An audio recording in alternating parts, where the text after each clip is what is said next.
Hi, Anna. It's Dr. Buford. I'm just getting started with your right shoulder here with the rest of the shoulder team. We're looking at from the back to the front. Everything that you see is magnified 30 or 40 times on the screen. We examined your shoulder before we started and it was very, very unstable, which is what we expected.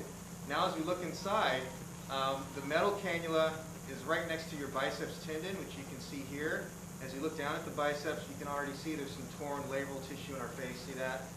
And as we pull back on it, we can see that this is indeed a slap-type lesion. Okay? And so we're worried about that. We're going to fix that. You see how that tear extends around back here. And now that gray cannula is right next to one of the rotator cuff tendons called the subscapularis. You can see it running up towards 11 o'clock on the screen. And then crossing that is the middle glenohumeral ligament. And then as we look a little bit more to the right, we should see the inferior glenohumeral ligament, but in your shoulder being so loose, there's really not another parallel band, and that's why we're going to help reconstruct that today. As we look towards the back of the shoulder, first of all, it's very easy to pass through the joint. That's what we call a drive-through sign. Okay, that really only happens, see if we push to the front, see how it just pops right to the back. That really only happens if there's significant capsular or ligamentous laxity in the shoulder, which again confirms that instability is one of the issues. The other thing that we look for as we pull back is sometimes this glenoid really looks like an island because there's so much space inside the joint, and that's kind of the sense we're getting here. See how the glenoid sits off there? It almost looks like it's an island sitting in the ocean there. So all the signs that we look for, and here's the labrum, see how the labrum's torn here? All the signs that we look for to confirm instability as well as this labral tear are here. So we're going to get to work. We're going to start in the back. One more thing I want to look at just to show you, because we just passed by and didn't comment on it. The rotator cuff here looks great. A little bit of fraying here, but that's just microscopic. But the rotator cuff looks just fine, as it usually does in someone your age. We're going to point that one down. We're going to put the scope in the front and do our work in the back first. Pause. So, recording. Okay, so now we're looking from the front to the back. We've got this instrument called a rasp band. We're just going to roughen up the capsule. And this little fold right here, that's really the posterior band of the inferior glenohumeral ligament. And you can see we're going to just roughen it up. We're not trying to remove any tissue. We're just trying to make this sticky like a piece of Velcro so it'll heal. Put this yellow cannula in a little bit better like that. Okay, and so now the next step is to take a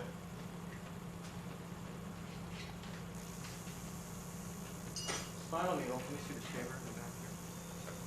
Take a spinal needle, and we'd like to check and make sure that we have a good angle to place some anchors in. Before I do that, I'm going to use the shaver just to remove a little bit of the torn edge of the labrum.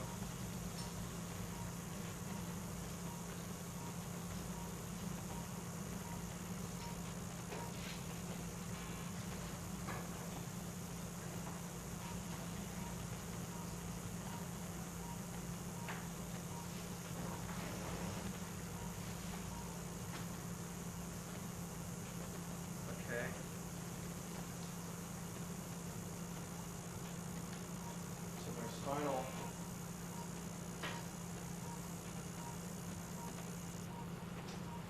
See how this comes down here.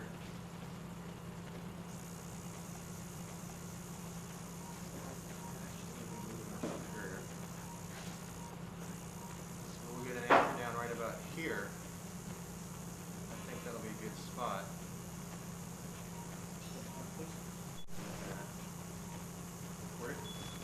Okay, so now we've got our guide in. This is our guide for our suture anchor. We're going to place this first one down here.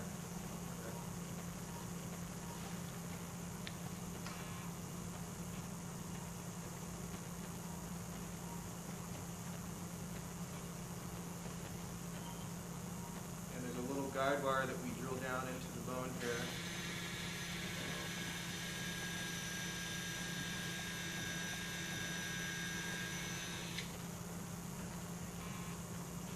Now we place our anchor.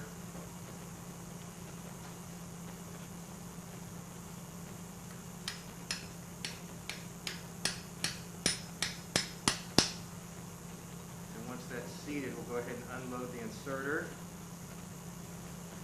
And you can see those two sutures. We'll pull tight on them, make sure it's seated. And that feels very solid.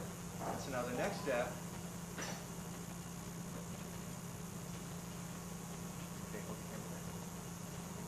is going to be to retrieve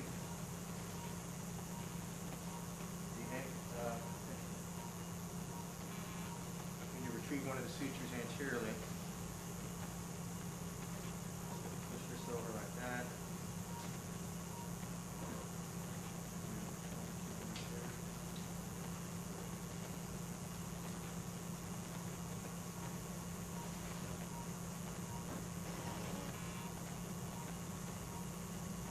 Okay, so now we have one suture out the front.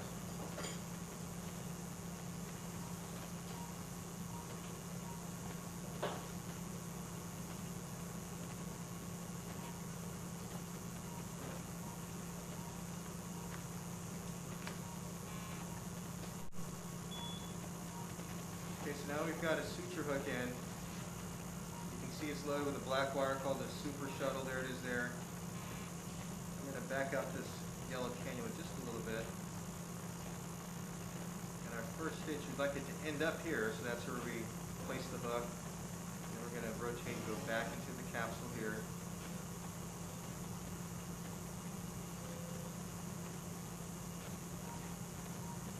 And then come down underneath the labrum. Show you some more in a minute.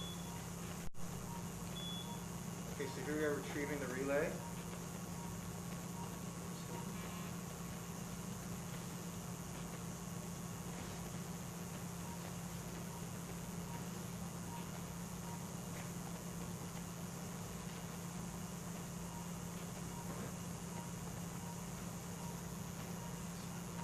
And now we'll back out.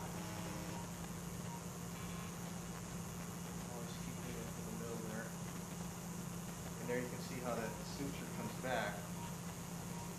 Okay. And I think we will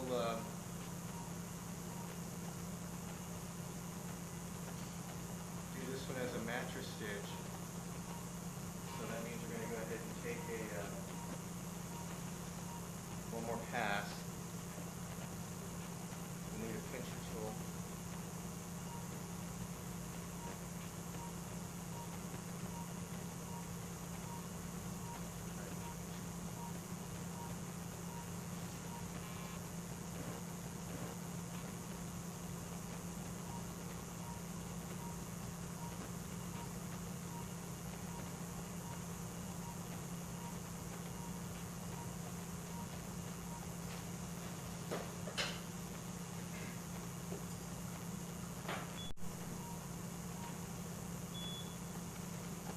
So here we're pulling back the second stitch.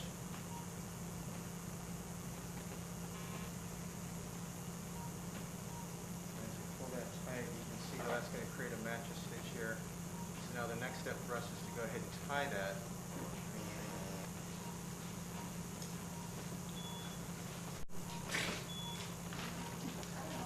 Okay, so we're going to go ahead and clip the suture tails here. And that's the first mattress stitch.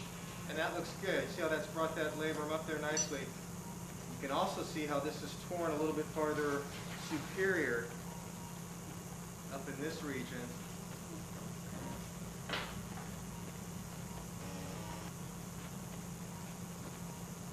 And we're going to see what we have to do here in just a second. Okay, so we placed the second suture anchor back here just because the labrum is loose.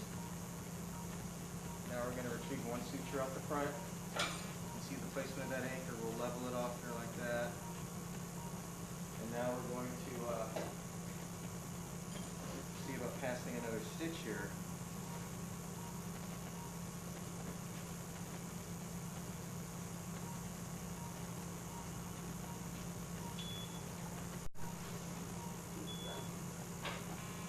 Okay, so we're going to go ahead and cut the suture tails here from the second knot. And that looks good. So it's a little bit more laxy, but we can fix that as part of our slap repair. So I think we're done with the posterior labral repair.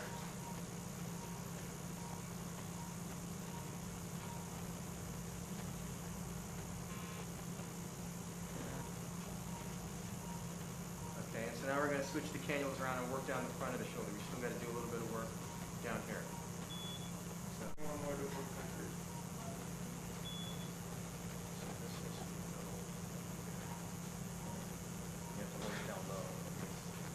Okay, so what we've got here is a look down the front of the shoulder.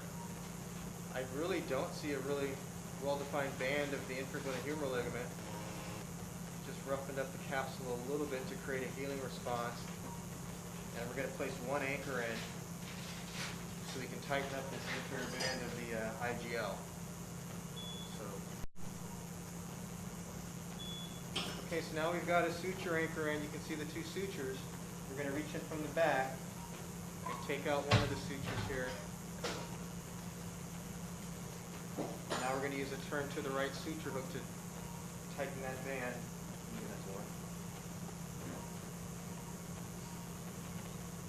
So here we go here. We'll pull that back, pull that, leave the cannula there. So we always rehearse by placing the tip of the instrument right where we'd like it to finish. Okay? And then we're going to rotate back, go into this, right about here.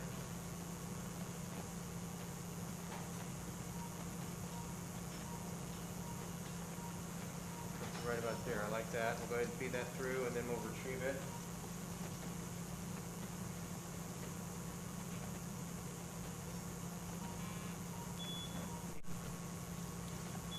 Okay, so we're just getting ready to feed the second limb of that mattress stitch.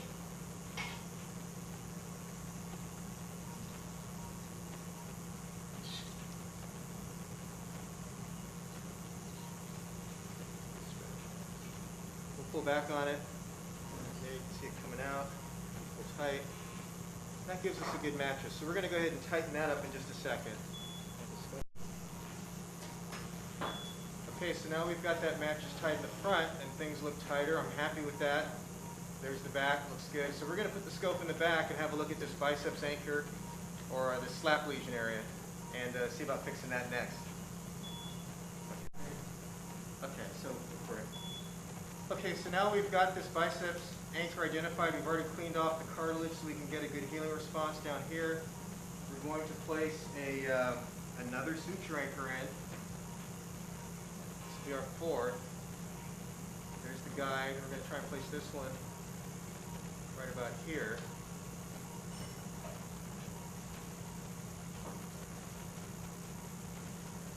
And so the steps are the same. We're going to drill down. This is a slightly bigger anchor. It has two sutures in it.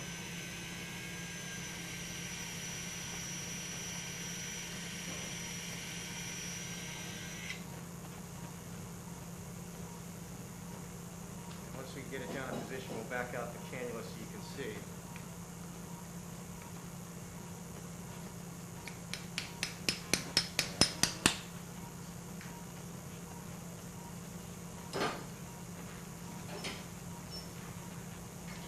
There's two suture pairs. Solid. Okay, recording. Okay, so now we're going to take some of these sutures out of the way here. Three of the strands, actually. So there's three. We'll leave that one, blue and white one. We'll go ahead and take a suturing stick.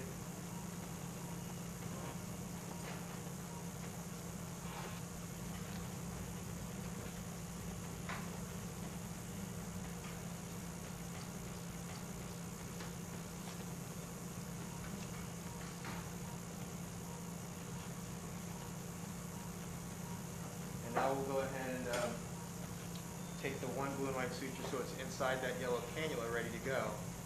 There it is there. And so the next step is to go ahead and take a suture hook and pass a suture or a shuttle relay behind the labrum and behind the biceps here.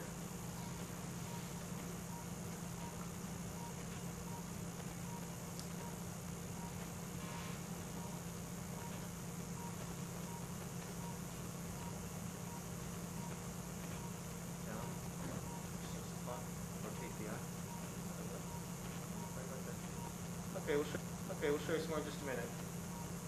So go forward and level it out. So I'll just hand on top of it. Okay, so now we're going to go ahead and reach in, grab the relay.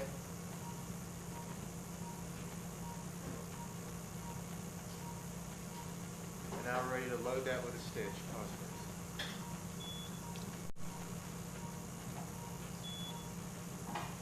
Okay, so we're getting ready to tie another suture here. We're going to tie this blue and white one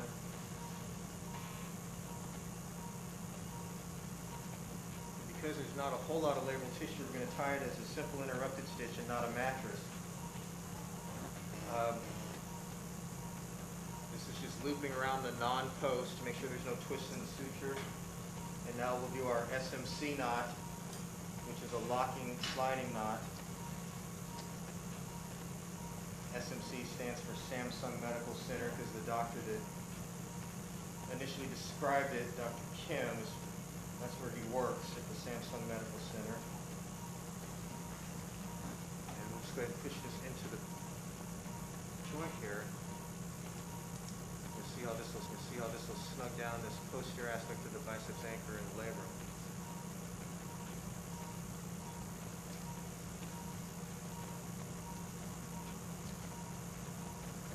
That. Pause.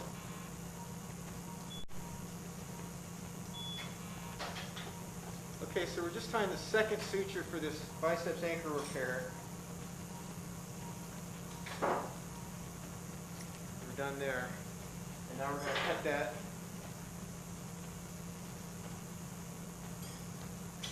And that looks good. So let's look at what we've done here. There's the biceps tendon. It looks secure. You can tug on it. It's not going anywhere. You can even work on placing that knot in the back here,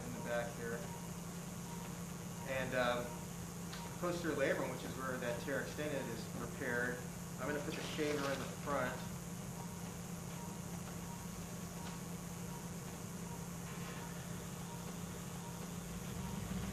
Everything that was torn is now secured.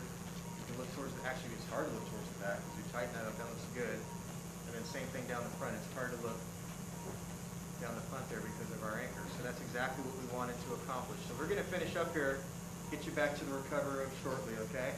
Good luck to you now. Bye-bye.